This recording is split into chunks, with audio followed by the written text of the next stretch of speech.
My name is Najee Nunes. I am the Vice Chair of Policy and Advocacy in the Commonwealth Youth Council, and it is my absolute honor and privilege to lead the first session that we have today, talking about the economic and social value of youth work. It is really a great pleasure to be with you, and this session will explore the impact of public debt on youth development within the Commonwealth space, and as well as the crucial role that governments, developmental actors, and young people themselves play in ensuring debt sustainability and youth development across all our diverse nations. Before we delve into the presentation and the discussions at hand, I think it is important that we set the stage for a very respectful and inclusive conversation. And so I want to encourage each and every one of you to actively engage, to ask questions, to challenge things, to seek inquiries, to engage in the pedagogy of disruption, and to remember that our diversity indeed is our strength. And by embracing different viewpoints and different experiences, we can forge a more sustainable and common future for us all. Today, I know your agenda has 3 discussions, but we'll really be having 2. Our first conversation will be all about public debt and youth development. And the title is Reimagining the Future for Young People by Ensuring Sustainable Public Debt Management. And the second conversation we'll be having will be the community of impact for employment and entrepreneurship. And so without further ado, we'll get started with discussion 1. Allow me to introduce our esteemed panelists that we have for this session. First, we have Derfred Diffe, who is an associate debt advisor at the Commonwealth Secretariat, who brings extensive experience in domestic debt market development and risk management. We also have Delia Cox, a public debt management advisor, also at the Commonwealth Secretariat, and she joins us today as a leading expert in implementing public debt reforms in Africa and the Caribbean. And lastly, but by no means least, we also have Tessie, who is a program assistant within the debt management unit, also at the Commonwealth Secretariat, who has a broad range of experience in international development and advocacy. And I'm sure that with their combined experience and with their expertise and intellect, we'll be certain to gain some valuable insights into the challenges and opportunities that are related to public debt management and youth development. And so as we progress through the discussion, I'm going to ask that we keep in mind the main issues at hand, the impact of public debt on youth development, the role of government and the development actors within that ecosystem, and the importance of youth participation. I also encourage our panelists to provide their recommendations for stakeholders, including the Commonwealth Secretariat, governments, private sector, young people, the NGO community, to ensure a sustainable and inclusive future for our youth. And so without further ado, I'm going to hand it over to our 3 brilliant ladies to lead us through this first segment of our discussion. Thank you so much. I will start as a program assistant and the person who's least competent in this. Diffie and Delia are advisors with the Debt Management Unit at the Commonwealth Secretariat. Thank you again for that introduction. I'm a program assistant, and I guess we'll start with the first slide of the presentation. Well, yesterday and today we heard from a lot of people who had so much to say about youth work and youth development. Professor Sala talked about disruption and structural issues that affect youth work. And one of these structural issues is debt, and public debt in particular. And public debt can be a structural blockade for youth development. And we're going to discuss why.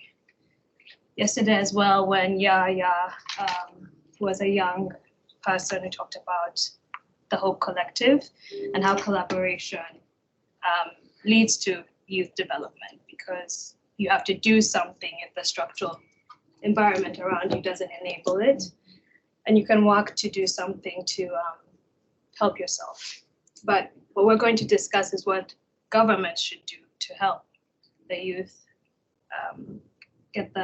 gain the livelihoods they would like to gain.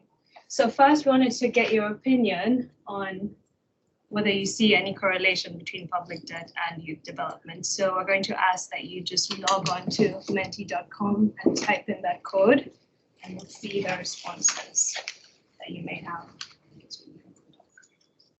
Okay, well, this is a good thing because, yes, there is a correlation between public debt and youth development, and that's what we're going to talk about.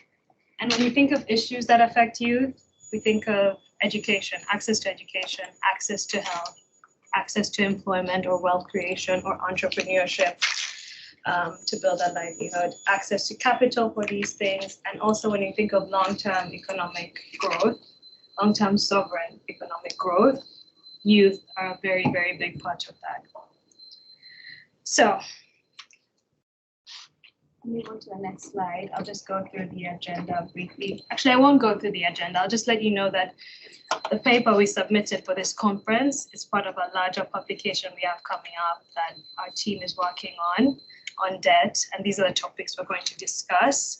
And later on, Diffie is going to ask that you please kindly submit a survey on these issues after we go through this, which we hope you'll be interested enough to do, and also maybe even more aware of the particular ways public debt affects youth development.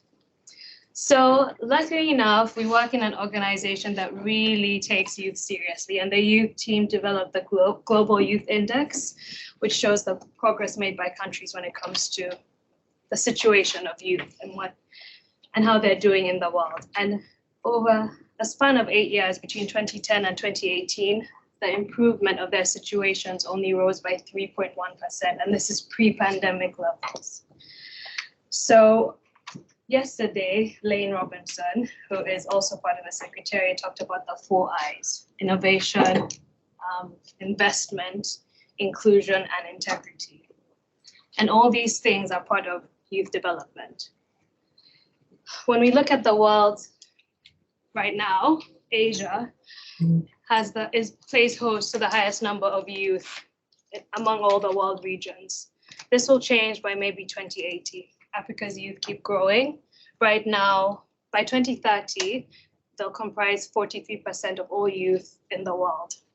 If we don't focus on these emerging areas, we're neglecting them severely and neglecting the state of the world when it comes to our economy and our labor force as well.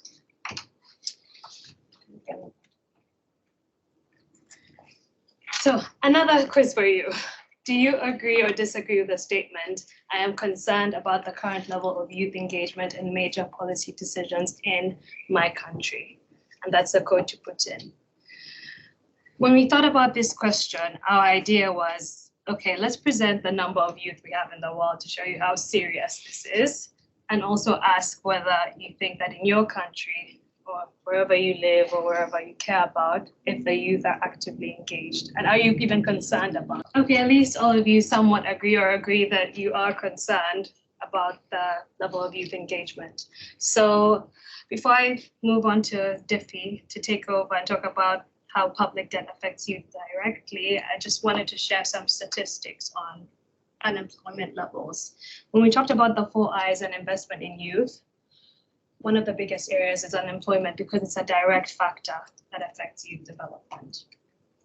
An International Labour Organization report from 2022 puts current global youth unemployment levels at 14.9%, leaving 73 million people unemployed. And this is even a conservative figure. We know that gathering data and collection of research in the most marginalized areas of the world is still insufficient. So these numbers could be higher, especially post-pandemic. So right now I'll hand over to Diffie to talk about youth development and public debt in a more technical way. Thank you for your time. Hello everyone, I'm Diffie Wachimensa, and I'll be taking you through youth and debt, and basically looking at some numbers to show why debt is a major concern when it comes to youth development. And I think there's been a lot of research over the years on the impact that debt has on gender and so many other economic variables, but very little on the impact of debt on youth in particular. And that is what we want to bring to the fore, that public debts do also impact the youth, and there's the need for, as youth workers and actors, all various actors, there's the need for us to have a second look at the impact public debt is having on youth development across the Commonwealth in particular, how it's affecting education health, employment, and importantly, also capital to drive entrepreneurship, innovation, and economic growth, essentially. So let's look at some of the public debt figures. We can't talk of debt and youth without looking at the debt figures. Tessie has actually highlighted what the youth numbers are. So now we look at debt, and the bar graph we are seeing here is how public debt has evolved in the Commonwealth over the years for the past 10 years. And we are choosing 10 years because that was when post-HIPC for most Commonwealth countries and also GFC. So since GFC, what has happened in the terrain of public debt? And you realize that public debt has almost doubled in the Commonwealth from a figure of below 6 trillion USD to now close to 12 trillion USD. That is about twice the size of debt Commonwealth countries have to deal with. As at 2021, the total debt figure stood at 11.69 trillion within the Commonwealth. And it's about 12.88% of the total global public debt of the whole world. So Commonwealth debt is about 12.88, and that is a lot, given that most Commonwealth countries are classified as least developed. To have such debt overhang on our heads to deal with is a lot. Now, how does it translate to the youth? Is where the focus of this presentation essentially is. And we'll also probably look at some youth numbers. We discussed that the youth within the Commonwealth is about 1.5 billion. And so if we want to go into economics and calculate what I'll term the debt per capita youth, that is how much debt each person within the Commonwealth or each young person within the Commonwealth has on his head, that is about 8 billion USD, talking about the debt numbers today. Sorry, 8,000 USD. So each young person in the Commonwealth has a debt overhang of about 8,000. Why am I using the young people and not the entire population within the Commonwealth? Because we think debt is an intergenerational issue. The young people are the ones to pay for the debts. And that's why we think, in light of promoting intergenerational equity, we should bring this situation or this problem to the fore so that youth actors can actually make the right demands on government. And so if we look at debt, debt grows over the period. So if we take a rough estimate of what the total debt is today, use a very conservative interest rate and project it into the future, we are looking at a debt overhang for each young person of about 30,000 USD by 2050. And that is a very moderate estimate in interest rate we are using, and that is 30,000. And 30,000 to the life of the young person, that is your mortgage in the next 20 years. That is someone's education denied in the next 20 years. That is health for the next person. It's actually, if you come to especially developing worlds, it's somebody's entire life savings. But it is debt hanging on each young person in the Commonwealth. So this is a big issue that has to be brought to the fore. So when we talk of debt, we discuss it in light of fiscal and debt sustainability. And has the government been sitting aloof? Has government just been borrowing for borrowing's sake? Not entirely. There's a reason or a force underpinning public debt, why government has to borrow. Debt is not entirely bad. I don't want us leaving this room thinking, the Commonwealth advisors said debt is bad. Debt is not really bad. It helps, but then it can be inimical to youth development if it's not managed properly in light of fiscal and debt sustainability. And so what has brought, or why do governments borrow? Governments borrow as an alternative financing source to shore up revenue within the economy. If we look at the average tax to GDP ratio within Commonwealth countries, it has drastically fallen over the years from about 14.5% in 2015 to 11.2% by 2021. There's the impact of COVID though, but there's also a World Bank research that has shown that if any government is revenue generation or domestic tax mobilization falls below 15%, then the government cannot effectively fund the basic needs of the citizens in the country. And so that is where, unfortunately, the Commonwealth finds itself. With a tax to GDP of 14%, we are really below the threshold. And if we are not getting or if government is not getting the tax generation, what they have to resort to is borrowing.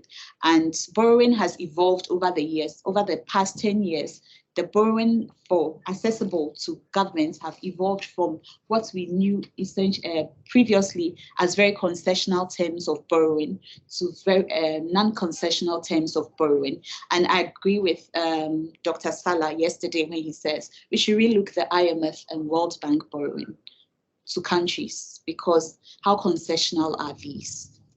Governments are being forced to take up loans at very unconcessional rates, and it's also impacting the debt burdens. If we also look at the aftermath of the financial crisis, and especially the Eurozone debt crisis, we've seen that ODA, that's official development assistance, has actually slumped to developing countries, have actually gone down there, has actually declined from about 5.5% to about 5.5%, sorry, from about 7.1% in 2011. And so debt has to actually give. When there's a decline in ODA, there's a decline in tax revenue, then debt will have to give. And that is why we are seeing also an uptake in public debt in most of these developing countries within the Commonwealth. So what's the main challenge we want to bring to the fore when it comes to debt and youth development? One, the very famous golden rule of fiscal policy. So in governments trying to ensure fiscal sustainability, there's what we call the golden rule of fiscal policy that governments would defer to. And what is this essentially saying? That we should use debt or proceeds from debt to fund projects with long-term economic gains, which is very sound. It's a very sound argument propounded by Gordon Brown as a means to ensure fiscal sustainability for UK, and over the years, most countries have adopted it and they actually use the golden rule. But how does it impact youth development is what we want to bring to the fore as some of the policy considerations that is limiting to youth development.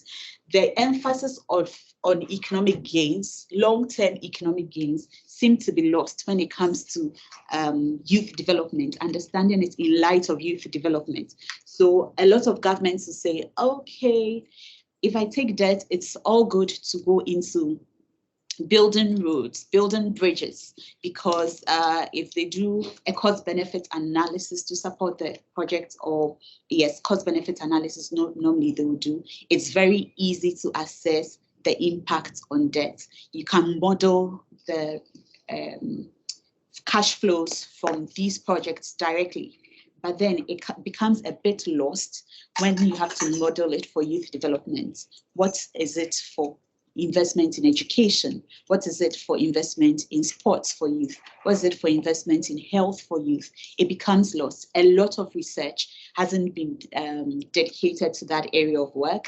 And so governments will now think, okay, if I have to take debt to fund anything, I'll rather fund all these other capital investments other than youth development. So social policy or social investment in youth gets actually out of the bucket list of governments when it comes to using public debt to fund. And also the golden rule of fiscal policy actually doesn't support investments in recurrent expenditure. But when we look at youth work, most things seem like recurrent expenditure. So today we were privileged to see the last presentation, and you realize that a lot of money goes into salaries for youth workers. That is social expenditures. That's recurrent expenditure. But that is important to ensure that the work is done and youth development goes on. But most of these factors, or most of these expenditure lines, seem to be recurrent, and so it gets excluded from the bucket for government.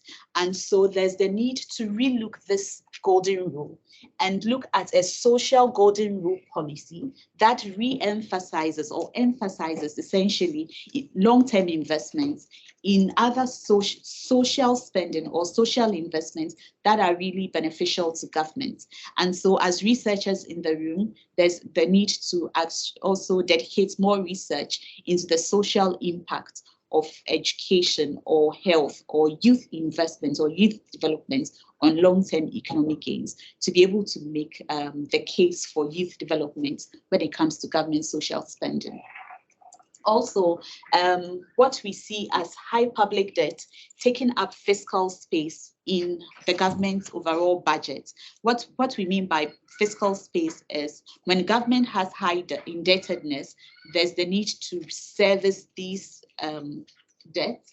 And so that debt servicing is non-discretionary for most governments, but youth development is discretionary spending. So when it comes to high debts taking up the space, the very first line of discretionary spending that gets cut is on youth development, in education, in health, in sports development, because no government will want to cut down on its debt servicing, because immediately you lose credibility with your creditors.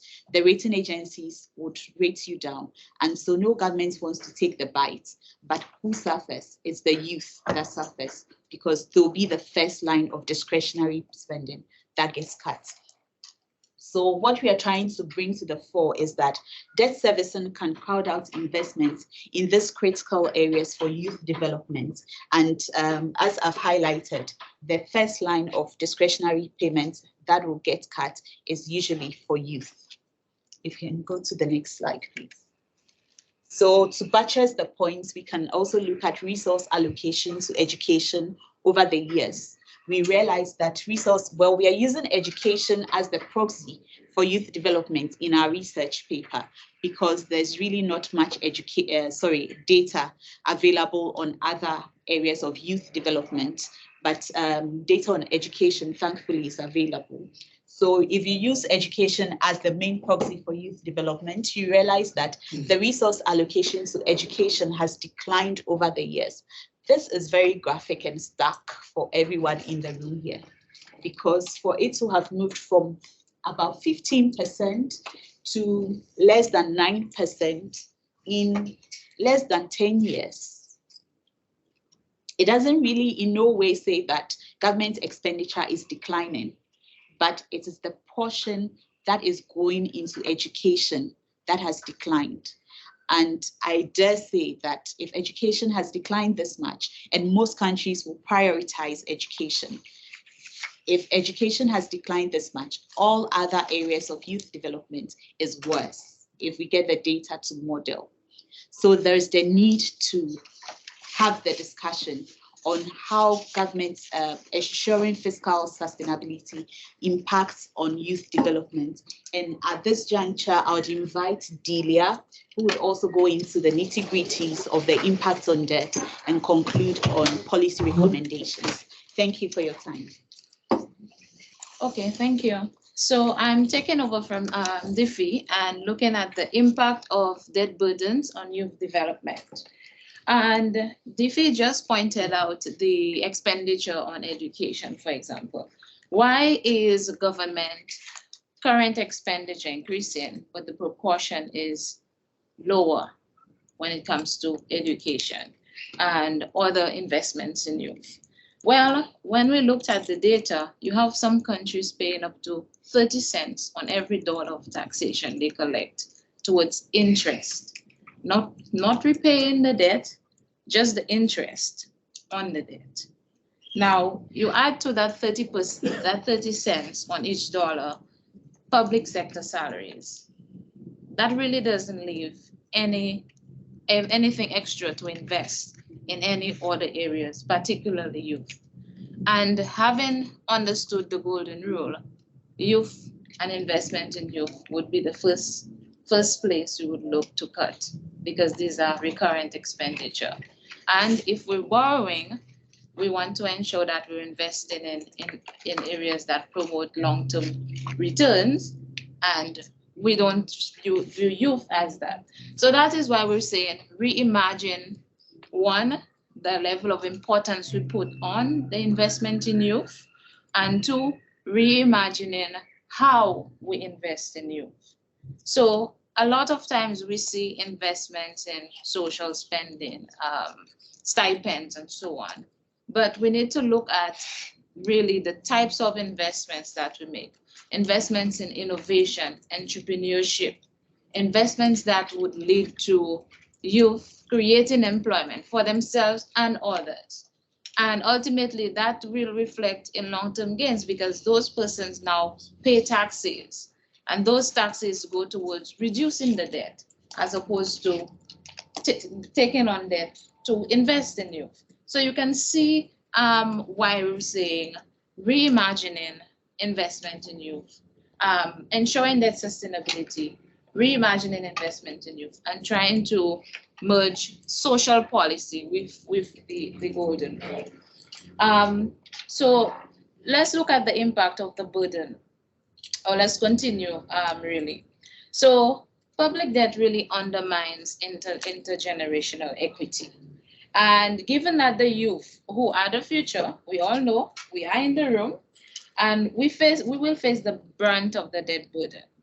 The repayment of high accumulated debt burdens could substantially increase future tax obligations for youth, which could eventually stifle economic growth and youth financial preparedness, and delaying youth in terms of achieving their goals, be it starting a business, pursuing their passions, etc.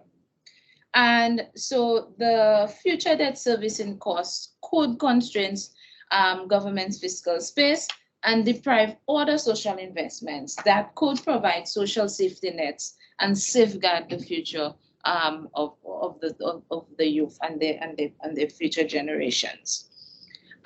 So that's the first point.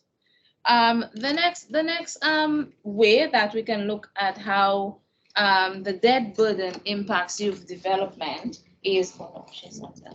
She's okay. Oh yes, you can go on, sorry. Thank you.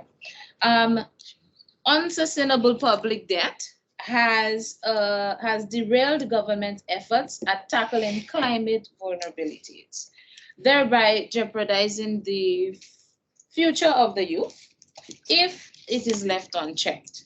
And as high public debt levels constrain fiscal space, and we've established that, as it constrains fiscal space, it leaves little space, and it makes it increasingly difficult for governments to raise enough financing to tackle adaptation and mitigation. We have to leave this planet for the youth.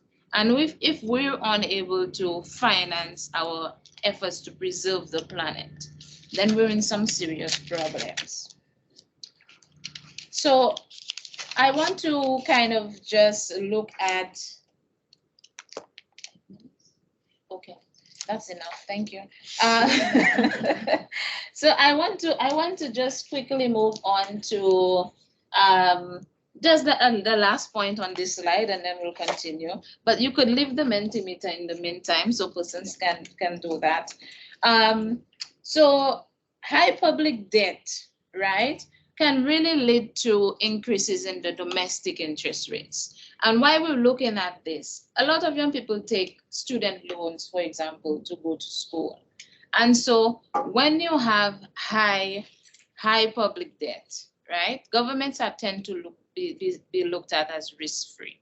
So you look at the risk-free rate, you add inflation, and you get the banks use that. And so as governments borrow, they're perceived as more risky. And so those rates are increasing. And you can see how that kind of directly links to the youth. So public debt affects youth in more than one way. It is really all connected. So we have a mentee, but I'm wondering if I think I'll probably move on because of the time. Yeah. So, but we'll just leave that question for you to ponder. Whether you think youth should inform their policy. With what Tessie said, about 60% of youth are rising. Youth are the majority. But yet still there was a survey which asked youth if they felt they were consulted in policy. And a majority of them said no. There's a saying that says, and I'm paraphrasing, if a set of people are making decisions for another set of people, and you look around and you don't see that set of people that they're making decisions for, then you have a problem. So I'll just quickly run through some policy recommendations. You could go through the next slide. And one of the key policy recommendations we want to see is that youth to play a more crucial role in terms of policy making. Given the impact, given the number of youth we have and how the public debt can affect them, we want to see youth more involved in matters of the budget, the main policy tool, and what really would impact how much borrowing you make. We want to see youth involved in discussions regarding investment in areas that affect them and the country, because ultimately they are the ones who would see the impact of that.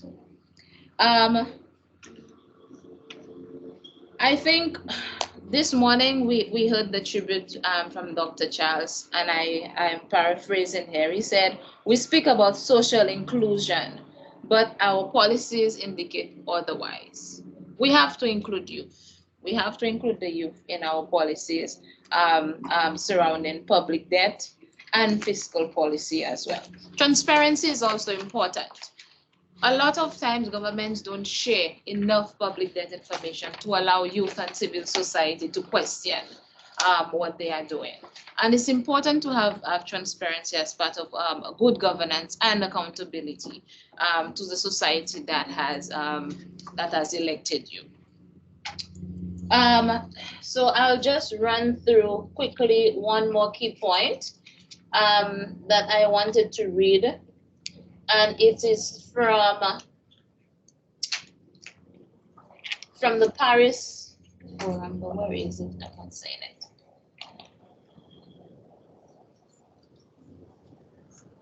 Okay, so I guess the last area I wanted to look at is development assistance, and really and truly why we're saying that the current international financial architecture doesn't work. And I'll paraphrase, because I cannot find the quote, that the president of Kenya indicated, and he's making the point that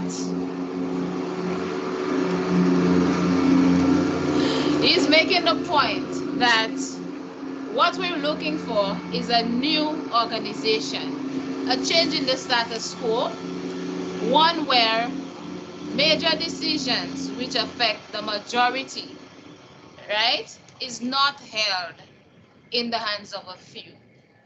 We want a new financial architecture that promotes and reflects the current environment. Too many times you have quite a few. When you look at the numbers, the number of developing and developed and least developed, and as Walter Rodney would say, underdeveloped, is in the majority. But yet still, you have quite a few making those decisions. So it's important to continue to look at public debt in that light, looking at the cross-cutting issues. You have youth. Even in the Caribbean, you have debt being linked to other items. And given that public debt can be argued that it comes right to the times of slavery, where countries were, resources and incomes were repatriated. And countries towards the end were left quite unprepared, both in terms of institutions and in terms of finances. So you see movements like the reparations movement, which includes debt cancellation, and climate justice, which includes debt as a form of climate justice, to allow countries the space to fight and to allow them to live a future for youth. So we need to continue to have the conversation. I think that's how I will end. And we need to continue to have the conversation and realize that public debt is not just about numbers, it's about people. It impacts people in a real way. And we hope that we were able to bring that to the fore.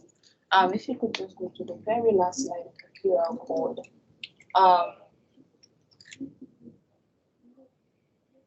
Yes. So when you find some time, if you could please just scan the QR code, it will take you to a questionnaire. If you don't, I do have some, and Tessie also has some that you can scan. So you can scan, take a picture, and you can maybe share if we don't have enough. And this QR code will take you to the questionnaire. And please feel free, the questions are being asked in confidence, but we will analyze the responses and we will use it in our publication. But of course, the normal privacy and data protection policies apply. Thank you. Thank you, ladies. So absolutely underscoring the importance that we need to have a new financial architecture and infrastructure, one that promotes both social and intergenerational inclusion, as well as egalitarianism, ensuring that there's equity and equality involved in how we go about engaging young people and how we go about spreading resources. I mean, I often think of the Caribbean context, and I think I can be so bold as to say other contexts as well, where we often find youth ministries are often tethered to another ministry. It's not a standalone ministry. So it's a ministry of youth and sports. In some years ago, to give you a joke, it used to be the Ministry of Culture, Gender, Entertainment, Sport, and Youth. And you can imagine what's cut of the budget the youth ministry got. And so we have to look at the architectures that surround how we support and buttress the youth work that we're trying to do to ensure that the work that we are doing is indeed sustainable. So again, thank you all so much for that insightful presentation. To culminate the session, we'll be ending with a presentation coming from Mr. Colin McFarlane, who is from YMCA Scotland.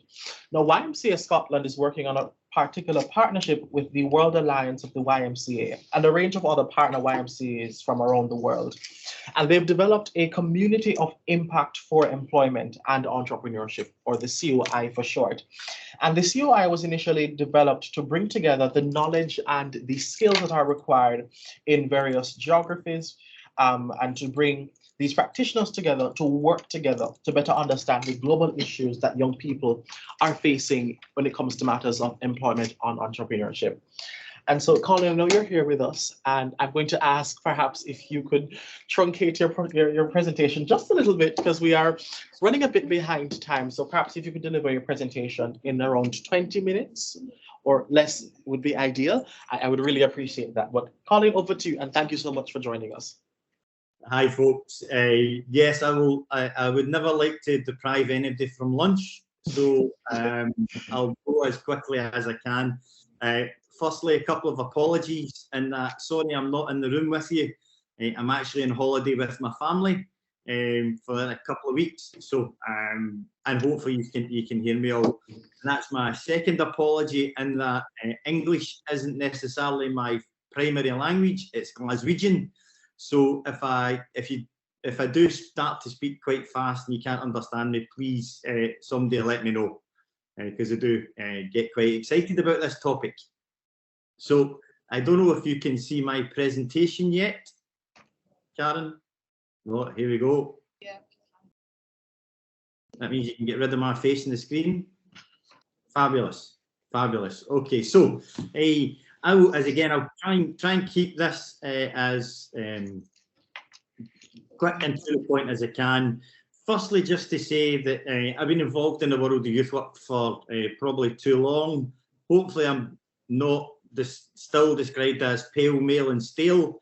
I still try very much to keep active and engaged with young people, but as the National Programme Director for YMCA Scotland, I get involved in a number of pieces of strategic work with our YMCA movement. You can move on to the next slide. So the community of impact is maybe very quickly worth saying that the YMCA movement across the world is a federated structure. So the World YMCA aren't the headquarters, and our national YMCA in Scotland aren't the headquarters of the YMCA movement in Scotland. Each local YMCA or national YMCA is a locally autonomous programme, our own board of trustees, our own charitable status, etc. But we gather together to try and develop and support our mission to support children, young people and their families across the globe. The YMCA as a movement has a presence in over 120 countries across the world, and we support somewhere in the region of 60 million people on a yearly basis.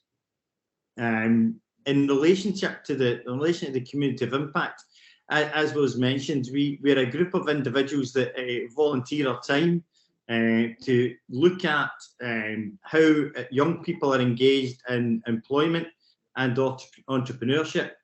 And in this presentation, I'll hopefully explain a bit about what we do, what we've been doing as a community of impact up to this date, and ideally, some of the key issues for me is that what we want to do is put some system and some structure and some language around what we call our secret sauce, and that's what are the fundamental principles that underpin YMCA youth work in relationship to employment and entrepreneurship. I'm sure there's people in the room that maybe have some frustration that a lot of governments, a lot of national bodies put lots of money into big employability organisations and not working with the youth work sector. And we're the specialists in how we work with young people. And often the challenge we face is that these big organisations and governments don't necessarily understand the reason and the language we use and how we work with young people. So hopefully we're trying to put a label and sort of identify how we work with young people. Get the next slide. So when I say that we are sort of an international organisation, this is just a list of the organisations that I work with. So YCAN International originally started this piece of work, and then around 2020 the engagement with YMCA, ourselves in Scotland, Vancouver, Canada. So we get representation from across the world, from the Americas, both North and South, from the Global South in terms of Africa region, and also our colleagues in Asia. So we have a fair representation from across the world. And what we're not saying is that we're not saying that what you do in Scotland will be the same as you do in Cameroon, will be the same as you do in Canada. Because each of these geographies and cultures have their own identifying factors. But what we are looking to say is that is the language, are there values, are there principles that are common across all our geographies that will enable us to articulate and communicate with funders, with governments around how the youth work sector is the best sector to be engaging young people, particularly around employment and entrepreneurship. And next slide, please.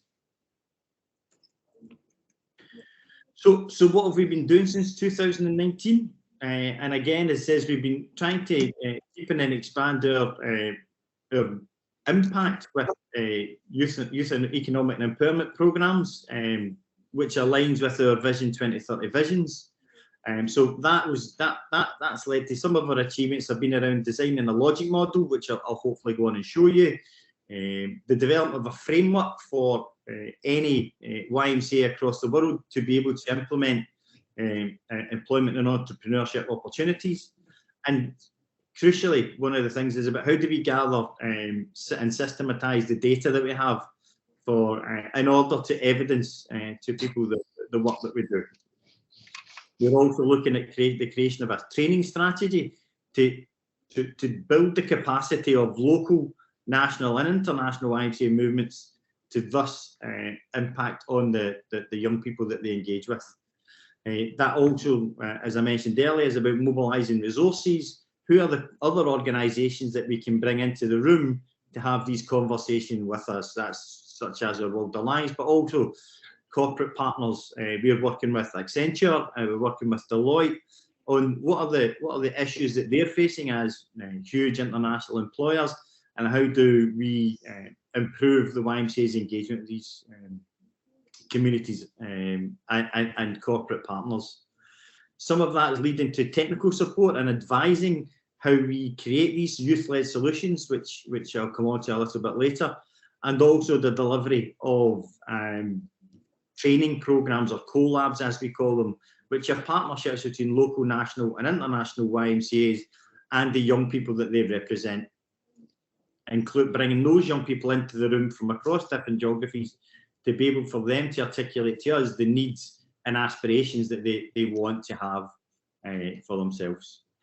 And final part of that is supporting and mapping the existing employment and entrepreneurship. And as you can imagine, I've said we've got over 120 countries that we work with, sort of mapping the actual provision of employment and entrepreneurship work has been quite an interesting process. Advocating on behalf of young people, as I say, we in some of those with those partner agencies, and how do we have a clear and consistent strategy for supporting those young people to engage with, as our colleagues were talking about earlier. Let's not have the few people dictating how young people are engaged, but actually bring young people into the room where they can actually start articulating their wants, needs and aspirations for their own futures. Next slide. Okay.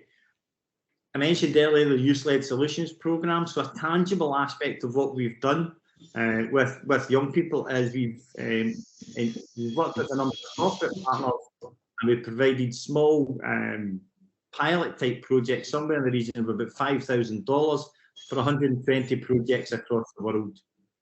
Those pieces of work have been solely designed by young people, and have ranged from some amazing projects around in Peru around environmental sustainability and building sanitary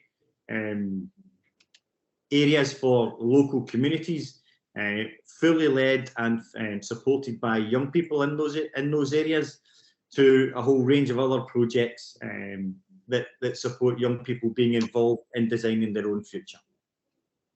Again, I'm trying to whistle stop through this, so yeah, next slide. Again, some of the work that we've been doing has been leading on capacity building, establishing entrepreneurial livelihoods in Togo.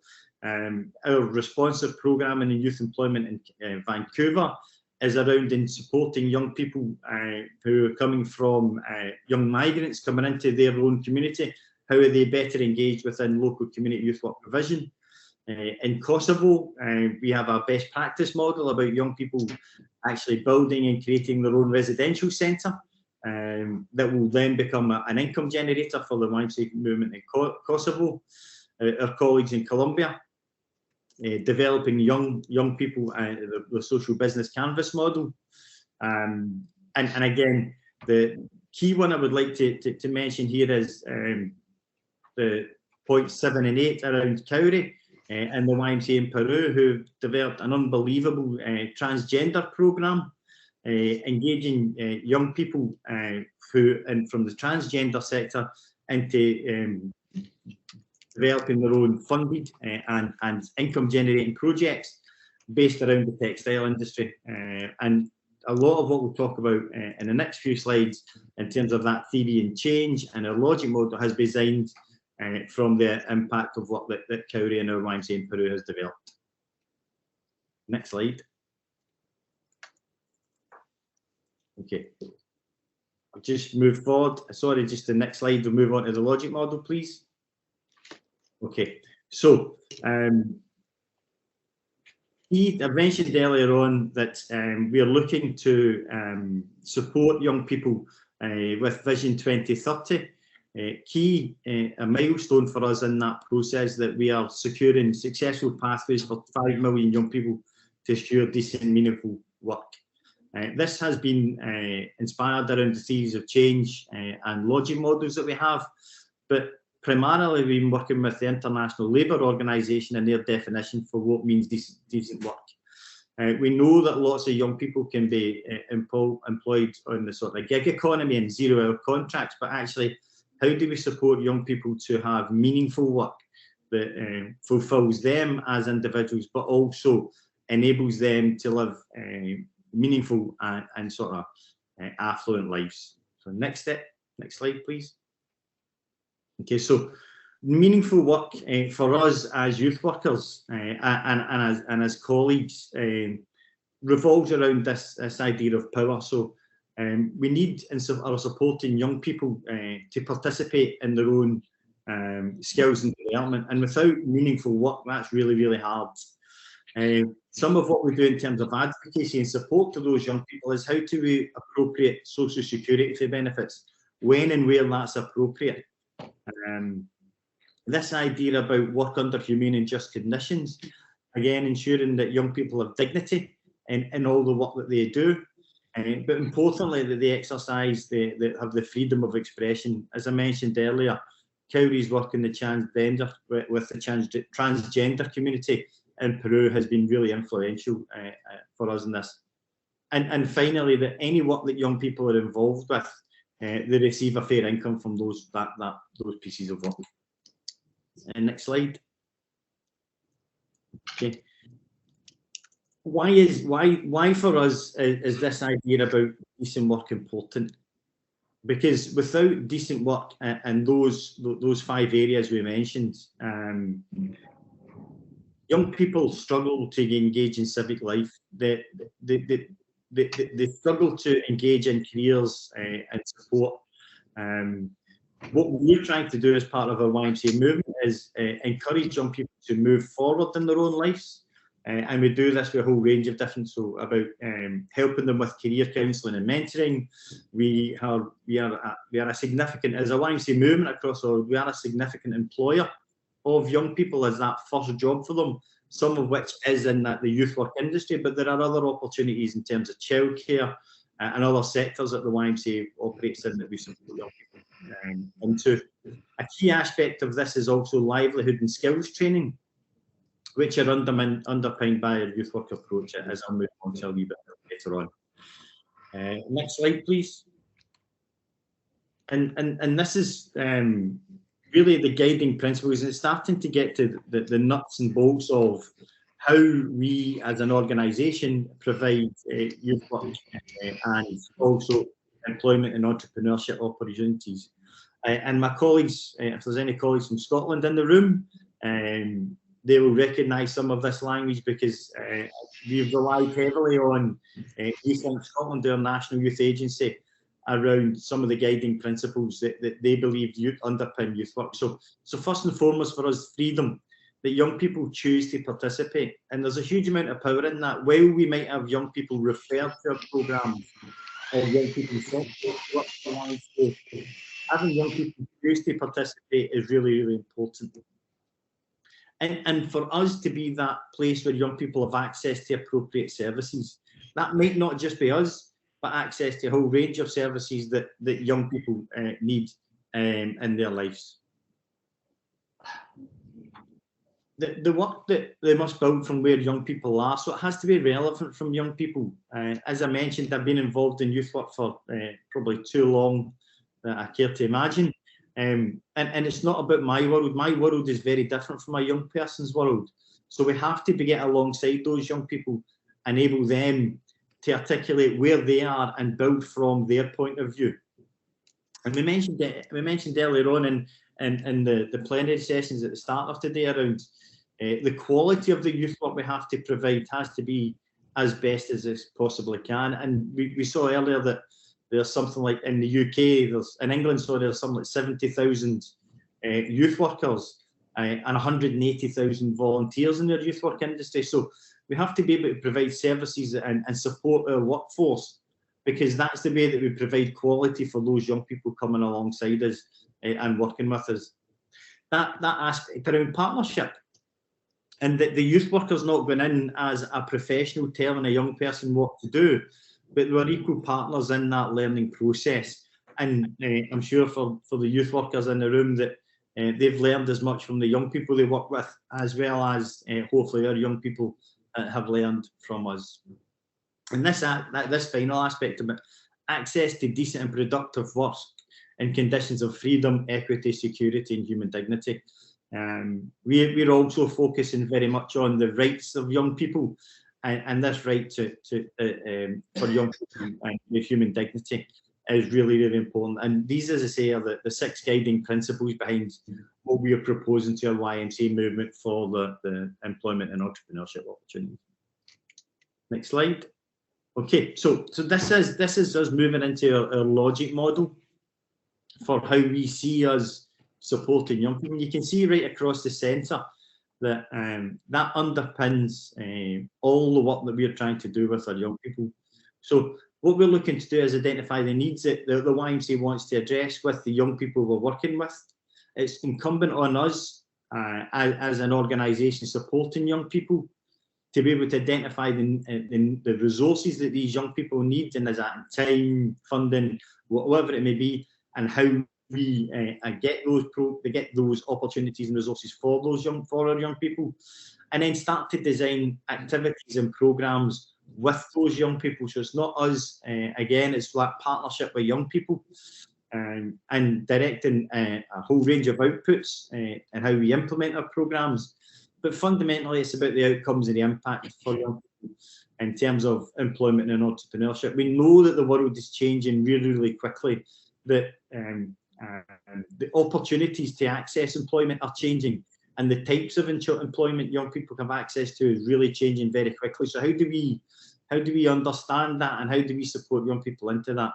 And then what is their impact, and how do we gather data and evidence to produce results over time about the effectiveness of our work? And next slide.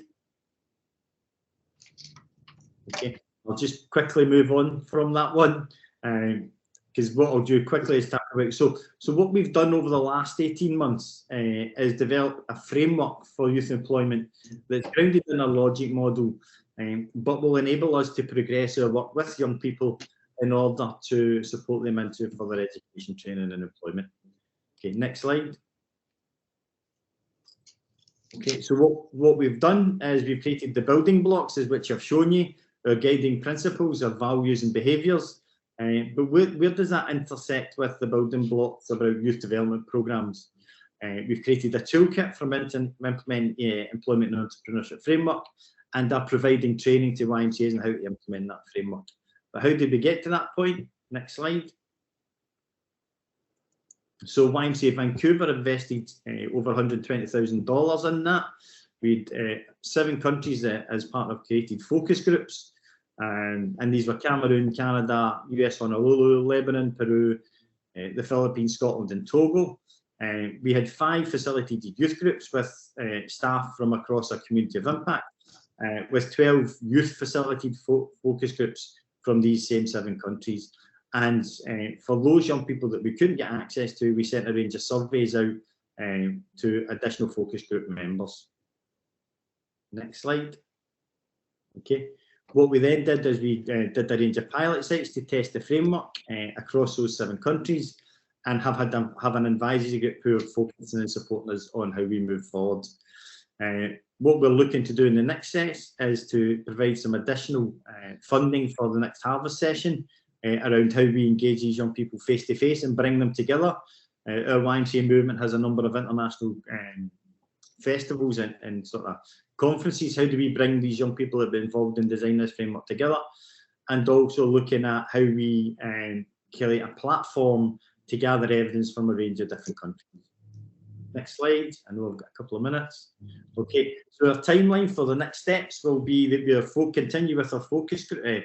We've developed our focus groups and we'll continue those. We've developed our first framework and delivered our pre-pilot programmes. Our next World Council collabs, the World Council collabs happened July last year. We're piloting that framework and we'll have that finalised framework for you and can share towards the end of this year, beginning of next year. Next slide. really quickly moving forward, I won't read all of these, but this builds upon the guiding principles that I showed you earlier on, and really articulate how you can take those principles and make them a real life reality for the young people who are engaging in your program. So providing accurate information for those young people that's facts-based and relevant to the local context. So it's not about us coming from one part of the world telling another organisation what's the local context and the local young people's needs. That idea that was mentioned earlier on about learning through play, supporting young people to be engaged with their organisation, have fun, and we know that they retain and learn better when we do that. And a key aspect is about supporting young people around resiliency. One thing that I haven't mentioned is that a big part of what we've been doing is also working with employers internationally on, yes, we can prepare young people for the world of work, we can support them, and we know that our youth work processes are great at doing that. But actually, is your organisation ready to have these young people in your workplace? Because your cultures in the workplace can sometimes put young people off. And as I mentioned, with society changing so quickly, how do these clashing cultures engage with each other, and how do we support young people into that organisation? Okay. Next slide. So finally, as I mentioned, there are programme values. Young people should be empowered in programme learning objectives. It's around seeing the potential that they have and engaging with your world, with organisations, ensuring that the organisations that have the right work conditions for those young people and can understand them and who they are as they come into that world of work, that they are treated fairly and equitably as any other member of staff or employee would be. There's an intentionality from the stakeholders to engage these young people in the world of work and make it relevant for them and be able to understand that. That we as a community have a set of teaching materials and content that's related and tailored for young people, but also includes those young people in that design and creation, and that any of the programmes that we have consider and have as wide a range of diversity and inclusion as possible. And that these young people that we are engaging with have access to the necessary resources when they need it, not when we dictate it. And I think I'm moving on to my final slide. Okay, so what have we learned? That the membership of the organisation, there's 7 to 15 of our people, and certain people have come off and on at different times. And that we like to think we've got a bit of expertise in this area. That we need to assure that what we're doing aligns with not just our world movement and their operational plan, but also their local, national and regional partners in this. That what we have is that we have a whole range of calendar meetings in that can lead off into different working groups. But what we need to focus on in the future is to develop youth leadership and the voice to have a much more vibrant and stronger approach to ensure that our YMCAs have this diversity of approaches and experiences, that we have realistic expectations, that we can't always change the world, but if we can make steps to doing that, that's as much as we could possibly do, that we are accountable to the young people we work with, and language inclusion and intentionally onboarding these young people are crucial to us moving forward. And in a whistle-stop tour, I think I've just done over 20 minutes. That's all done. Thank you, Colin. And I must say, these two presentations complement themselves so well, because the first one I think was more from an economic viewpoint, and then this one provided a well-needed social perspective to the overall value that youth work has. So I just want to again thank all the distinguished panelists and dear Colin, who has been with us in cyberspace for the entirety of the presentation. I also feel compelled to apologize for the construction noises that have been punctuating the session, and I appreciate everyone's patience. I know that lunch is next, but you don't need lunch when, you know, nuggets of wisdom provide you with nutrition and scholarship gives you sustenance. So I am not going to do a question and answer segment because I know both Colin is here online and these ladies will be with us for the entirety of at least for the rest of today. So you can meet with them. But I really wanted to thank you all for coming to this session on the economic and social value of youth work. And through our conversations, we've definitely identified challenges and opportunities and certainly policy recommendations that can help to guide our stakeholders in their efforts to promote youth development and certainly youth work and to manage public debt effectively while also ensuring that the social aspect of things are intact. And so I just want to again express my gratitude. Before I let you go, I should let you know that we are breaking now for lunch until 12:45. Then we meet in the big room again for a plenary regroup for 15 minutes. And then we head into our next breakout session. Shameless plug, I should mention that I'm moderating another session in room 105 on the future of youth work training in higher education. So if that is something that is of interest to you, I look forward to seeing you in room 105 later in the afternoon. Without further ado, thank you all so much, and you're free to go to lunch. Oh, and please, if you could fill out the survey that our dearest friend from the Commonwealth Secretariat had asked you to do, we'd really, really appreciate it, because we'll be using it to evaluate how effective the presentation was and what you'd want to see them do. There's also a Slido. You can just take a quick note of the number, take a photograph of it. It's for questions. All right, thank you all so much.